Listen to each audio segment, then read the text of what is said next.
Alright fellas, out here in the shop, got the heads all put back together, got major problems. Let me go ahead and flip this around.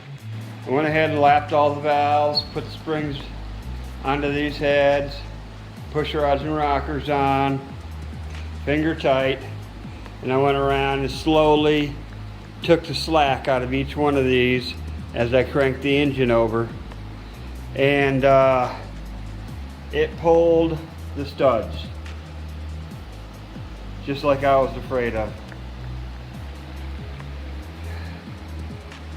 And I think it's because the springs are so heavy duty. I did it on several of them so far. Now it's starting to do it on all of them. At this point, I really have no idea what to do. You guys got any ideas, shoot them my way. I don't know if it's because the cam's too big, but why would they make a cam for this if it was too big? Or maybe there's just no possible way to use stock heads with a cam that's a 555, 565. I'm gonna go ahead and try and do some research, see what I can figure out. And I don't know what to do. I don't know if I have to save up and get some different heads, or if I got to change cams. Not sure what to do. Really not. Close.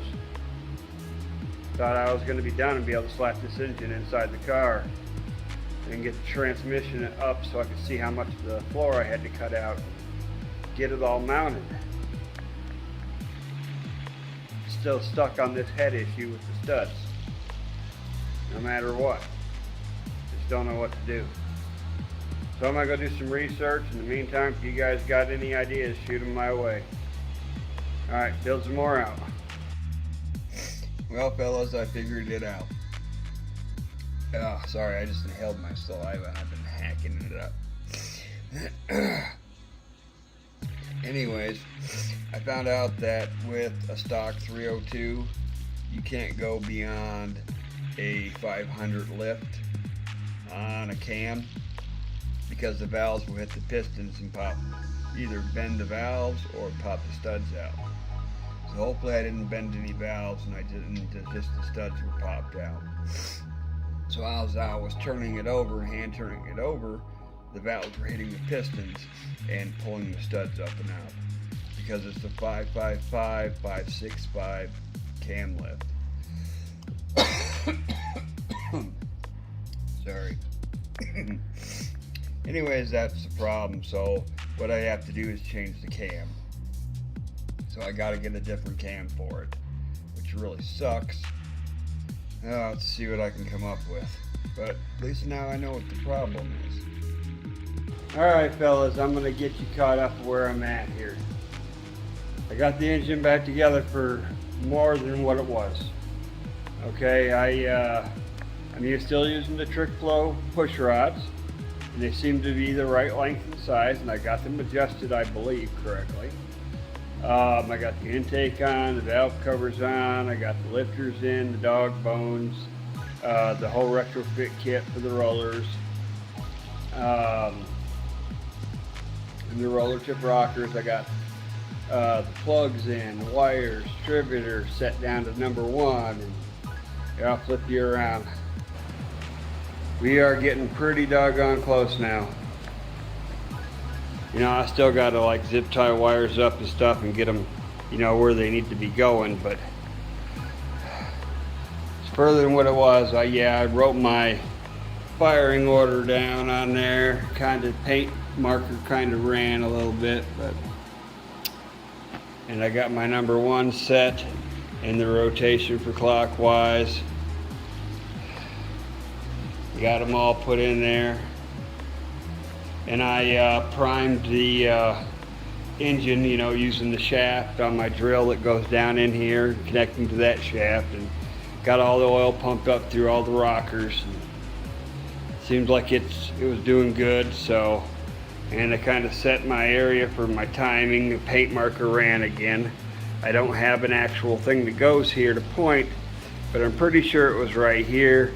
And so temporarily, at least for now, that's where I'm setting it, is right here at about 10 to 12 degrees. And I got it set right up on number 1 up top. I guess I still need to grab this real quick and get that threaded in.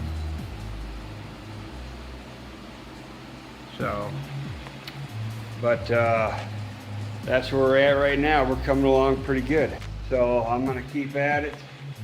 I want to get this motor sitting down inside this car and get it off this engine stand. So I'm gonna slap a carb on here.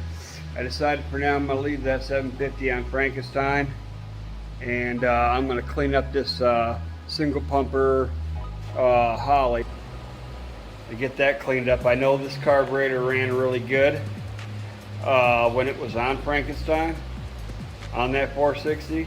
I mean, I may have to change jets or whatever, but maybe not. We'll see how it runs.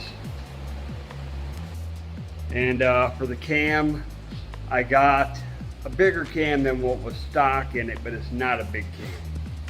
It's a 0.444 by 444 lift cam. The one that was originally stock in here was a tiny cam. It was like a 363 or 363 by 373, I think, something along those lines. Duration 274. That's what was in here that I pulled out. It had a part number on the cam, and I looked it up, and that's what it was, and it was really small. This one came out of this is a stock one out of 88 or 89 Mustang HO. I was can't remember now. The buddy just gave it to me. He happened to have one. I gave him back his 555, 565 cam that he gave me. He traded it back for this 444 cam. So at least I could turn it over. Lifters aren't hitting the pistons anymore, and it ain't pulling rocker arms anymore. I got all the rocker arms reseated and back in there tight. And I turned it over a bunch of times, no problem at all. I got the new springs on there. What I don't have, and I wish I did, is guide plates. So there's not a whole lot I can do about that with these pressed in studs.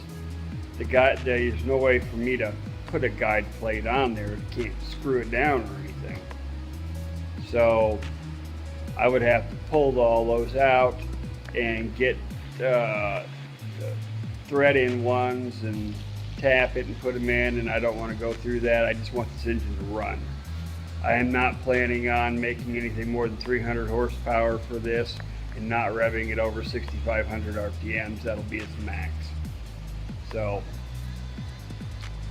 it should be fine with the stock press-in studs.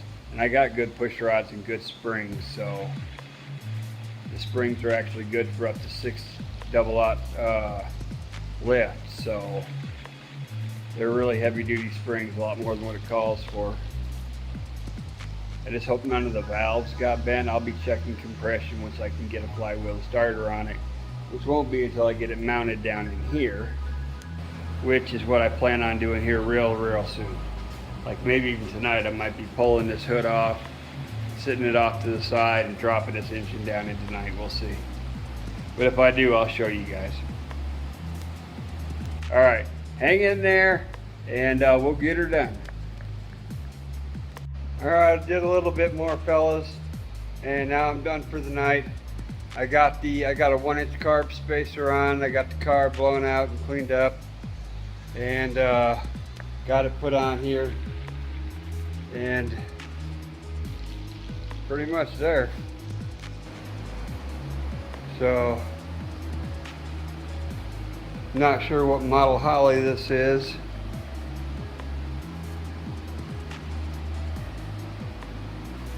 Or what the CFM or anything is, but I know that my Frankenstein ran really good with it.